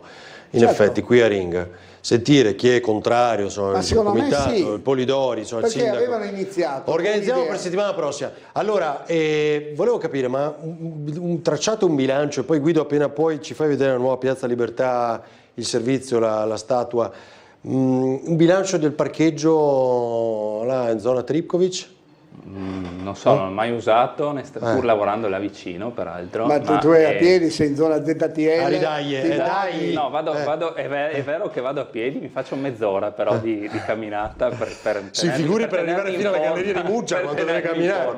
Non so, onestamente non lo so, ecco, spero che sia una misura temporanea, spero che ci sia effettivamente un'idea. Io ho visto una foto di Trieste, un'idea di cosa fare, quando lì non c'era niente, c'era un piccolo giardino, non c'era la Tripkovic, no? E non c'era neanche il muro del porto ancora. E neanche il le mare macchine, era proprio a ridosso del muro. Neanche le macchine c'erano però.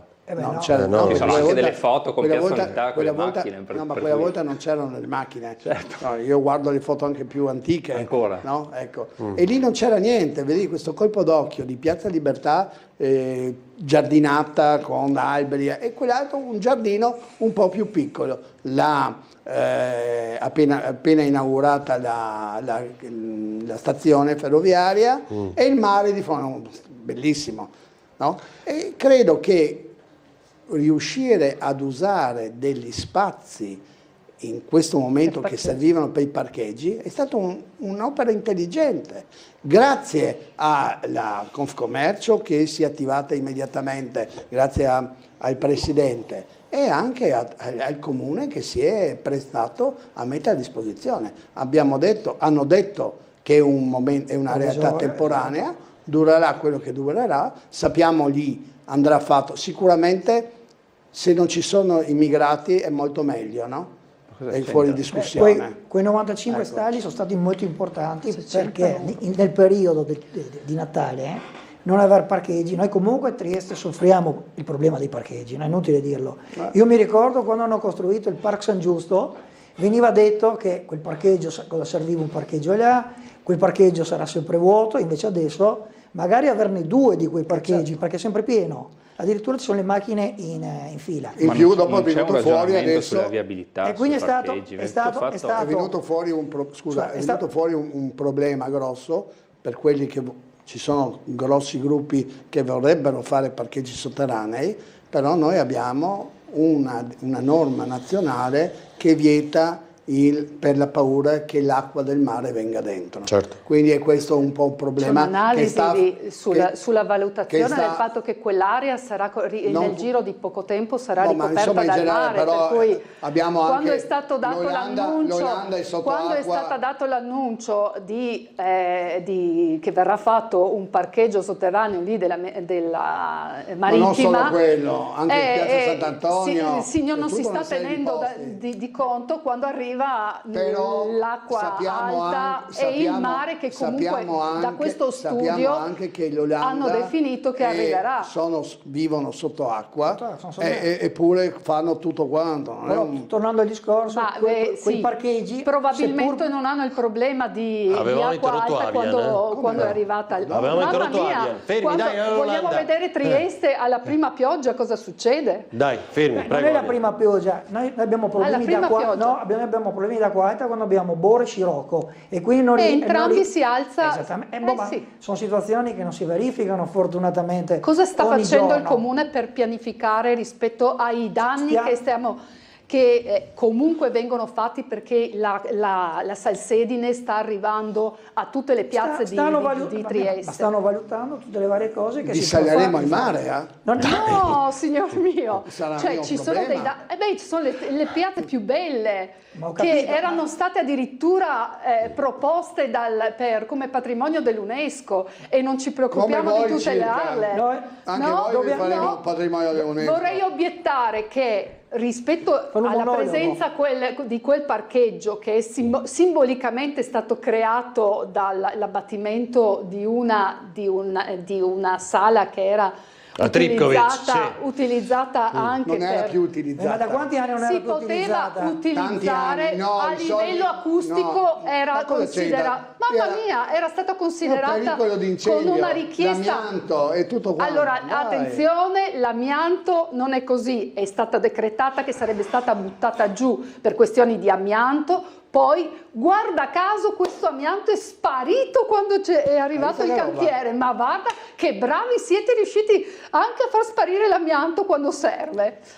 Invece, agghiacciante, l'ultima battuta, agghiacciante la frase di dire togliamo in una situazione di freddo come c'è stato nell'ultimo periodo, dire non vogliamo vedere i migranti quando non è stato pensato dove metterli, come gestirli, come mettere un bagno perché la gente non ce l'ha, in una situazione di signori miei, esistono, signori miei, non avete, lasciamo perdere questo, comunque lasciamo perdere, perché c'è una situazione che grida vendetta al cielo rispetto all'umanità. Lascia stare questi populismi, lascia stare quelli populismi. Voi governate le istituzioni, avete il dovere di dare delle risposte. Fermi, lasciamo perdere questo. Avevamo interrotto Adrian, poi Barbo, dai. No, io quello che volevo dire è che quei parcheggi che sono stati pensati dall'amministrazione comunale è stata veramente una valvola di sfogo per tutti i commercianti. Infatti tutti i commercianti erano contenti perché la gente aveva dove poter fermarsi. Non avendo possibilità più di andare in Porto Vecchio, perché logicamente dovevano essere fatti i lavori, c'era la possibilità, abbiamo creato dei posti nuovi, dando la possibilità alla gente di andare in città. Quello che è stato sbagliato è che non si era pensato che il Mollo Quarto sarebbe stato chiuso. Quello è stato un errore.